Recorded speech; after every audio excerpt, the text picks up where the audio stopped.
নমস্কাৰ, এই মুহূৰ্তত লৈছো এক গুৰুত্বপূৰ্ণ খবৰ। পথৰ জৰাজীৰ্ণ অৱস্থাৰ বাবে স্তব্ধ হৈ পৰিছে সাধাৰণ জনজীৱন।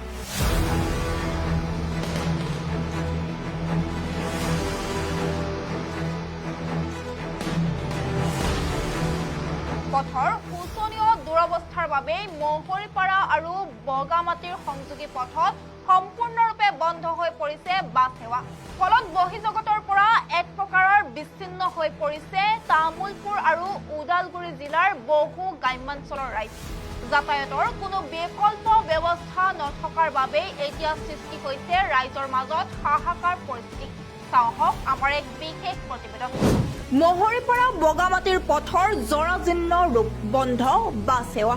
চাৰিওফালে কেৱল বৃহৎ বৃহৎ গাঁত, বোকা পানী আৰু ধূলিময় পৰিৱেশ। এয়া কোনো কৃষি পথাৰ নহয়, এয়া হ'ল তামুলপুৰ আৰু ওদালগুৰি জিলাৰ ৰাজধানী দিছপুৰলৈ অহা মূল সংযোগী পথ।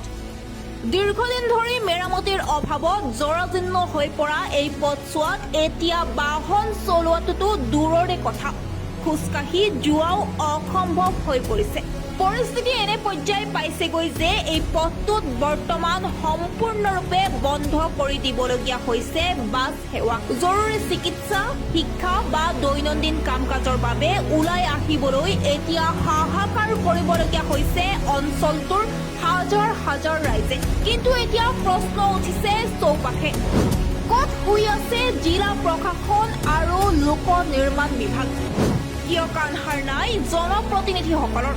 উল্লেখযোগ্য যে এই অঞ্চলটো দৰং ওদালগুৰি লোকসভা সমষ্টিৰ অন্তৰ্গত, যি সমষ্টিৰ সাংসদ দিলীপ শইকীয়া, আনহাতে গোৰেশ্বৰ বিধানসভা সমষ্টিৰ বিধায়ক ভিক্টৰ কুমাৰ দাস আৰু শুক্লাই চেৰফাং বিটিচি পৰিষদীয় সমষ্টিৰ কাৰ্যবাহী সদস্য গণেশ কছাৰী। তাতোতকৈও ডাঙৰ কথাটো হ'ল এই অঞ্চলটোৰ দায়িত্বত আছে জিলাখনৰ অভিভাৱক মন্ত্ৰী জয়ন্ত মল্ল বৰুৱা। কেৱল সিমানেই নহয়, যাৰ নিজৰ ঘৰ এই অঞ্চলতে সেই প্ৰভাৱশালী নেতা বিধানসভাৰ প্ৰাক্তন অধ্যক্ষ তথা বৰ্তমানৰ মন্ত্ৰী বিশ্বজিৎ দৈমাৰীও এতিয়া যেন এই সমগ্ৰ ব্যৱস্থাক লৈ নিৰ্বাক।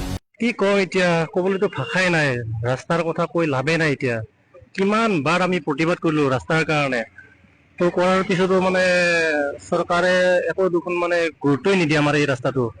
কি ক'ব, ইমান এটা মানে বিপদজনক ভাৱে আমি গাড়ীবিলাক মানে চলাচল কৰো। এতিয়া এনেকুৱা মানে কথা, আমাৰ গাড়ীত মানুহে মানে উঠিবই ভয় কৰে। এতিয়া কিজানিবা উল্টি যায়, কি বা হয় কোনো মানে ঠিকনাই নাই। এতিয়া আমাৰ এনেকুৱা অৱস্থা। এতিয়া ৰাস্তাটোৰ কাৰণে মানুহে আমাৰ গাড়ী উঠিবই নিবিচাৰে। ৰাস্তাৰ যি নেকি অৱস্থা কৈ লাভে নাই। এতিয়া চৰকাৰক কৈ আমি ভাগৰি গৈছো, কিমান বাৰ কম আৰু মানে কোনো গুৰুত্বই নিদিয়ে দেখোন আমাৰ এইখিনি ৰাস্তা। কি কাৰণত আমি বুজি নাপাওঁ। মানে এক্সিডেণ্টটো হৈ থাকে, ল'ৰা ছোৱালী স্কুলৰ ল'ৰা ছোৱালী বিলাক আহি থাকে স্কুলত, গতিকে বেটাৰী গাড়ীতে আহে প্ৰায়। তাতে কিমান যে ল'ৰা ছোৱালী বৰ্তমান মানে এক্সিডেণ্টৰ সন্মুখীন হ'ব লগা হৈছে, ক'ব নালাগে আৰু। বহুত দুৰ্ভাগ্যৰ বিষয় আমাৰ বাবে যে আমাৰ ইয়াত বহুকেইটা নেতা আছে, তেনেস্থলত আমাৰ এই ৰাস্তা ঘাট মানে আমাৰ যিটো নেকি সমস্যা, সেইটো সমাধানৰ কোনো তাৰমানে ব্যৱস্থা আজিলৈকে লোৱা নাই আৰু নলয়। এতিয়া এনেকুৱা হৈছে, আমি গৰুৰ আগত টুকাৰি পোৱাৰ বাহিৰে একো নাই। নিৰ্বাচন আহিলে মাত্ৰ সিহঁতক লাগে ভোট কেইটা, ৰাইজক আশ্বাস দিব, কিন্তু ভোট যোৱাৰ পিছত কোনো এটা কামৰ তাৰমানে ফলপ্ৰসূ নহয়। ৰাস্তা বহুত কষ্ট আমাৰ বহুত কষ্ট। আমাৰ ৰাস্তা কোনো ভাল নাই, আমাৰ বহুত কষ্ট, পইচা চইচা ভৰিব লাগে বহুত। 900 টকা হবলৈ আহিব নোৱাৰো আমি। 100 টকাকে ভৰিব লাগে নিজৰ গাঁৱৰ পৰা। আমি 900 টকা গাড়ী ভাড়া 100 টকা ভৰিব লাগে, বহুত কষ্ট। এই ৰাস্তা খাল খাল, গোৰেশ্বৰত গৈছো, বাছ একবাৰ ইফালে যায় একবাৰ ইফালে যায়, কিয় ৰাস্তাটো ভাল নকৰে আমাৰ এইটো ৰাস্তা? গাড়ীৰ পাল্টি যায়, এটা খুন্দা হালা আজি খুন্দা হাবেলা মই যেনিবা যাওঁতে কিলিপ ভাঙি গেল। কাটিং গুৱাহাটী যাম আমি, তাৰমানে কোনো আমাৰ নিৰাপত্তা নোহোৱা হৈছে।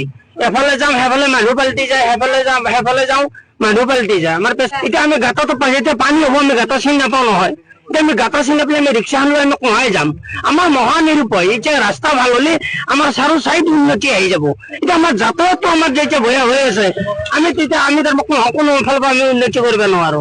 এতিয়া আমাৰ ৰিক্সাখন আজি 3 মাহ হ'ল ৰিক্সাখন কিনতে সহায় জ্বালাই আমাৰ ৰিক্সাখনে লাষ্টিং নহয়। আমাৰ মন্ত্ৰী লাগিলে আজি 8 মাহ মান আগতে এটা কাটি থাকে, কিন্তু ৰাস্তাটো হৈ নাই। এতিয়া বহুত কিবা কাটলাম আমাৰ চকুৰ আগত, কিন্তু ৰাস্তাটো কোনোবাৰো হয় নাই। অভিযোগ অনুসৰি নিৰ্বাচন আহিলেই ডাঙৰ ডাঙৰ প্ৰতিশ্ৰুতি দিয়া এইসকল নেতাই এতিয়া ৰাইজৰ এই দুৰ্দশাক লৈ গভীৰ নিদ্ৰাত নিমগ্ন। PWD বিভাগ আৰু জনপ্ৰতিনিধিৰ এই দায়িত্বজ্ঞানহীন স্থিতিৰ বাবেই এতিয়া ক্ষোভত ফাটি পৰিছে স্থানীয় ৰাইজ। আমাৰ প্ৰশ্ন, আৰু কিমান দিন এইদৰে পথৰ দুৰৱস্থাৰ বাবে গ্ৰামাঞ্চলৰ ৰাইজে কষ্ট ভোগ কৰিব? কেতিয়া হাৰ পাব নিদ্ৰাত থকা জিলা প্ৰশাসন, লোক নিৰ্মাণ বিভাগ আৰু প্ৰভাৱশালী জনপ্ৰতিনিধিসকল? ৰাইজৰ এই হাহাকাৰ পৰিস্থিতিৰ ক্ষীপ্ৰ সমাধান হ'বনে? অতি শীঘ্ৰেই এই পথ মেৰামতি কৰা হ'বনে? সেয়া পৰৱৰ্তী সময়ত হ'ব লক্ষণীয়। গুৰেশ্বৰৰ পৰা news desk report, prime Assam.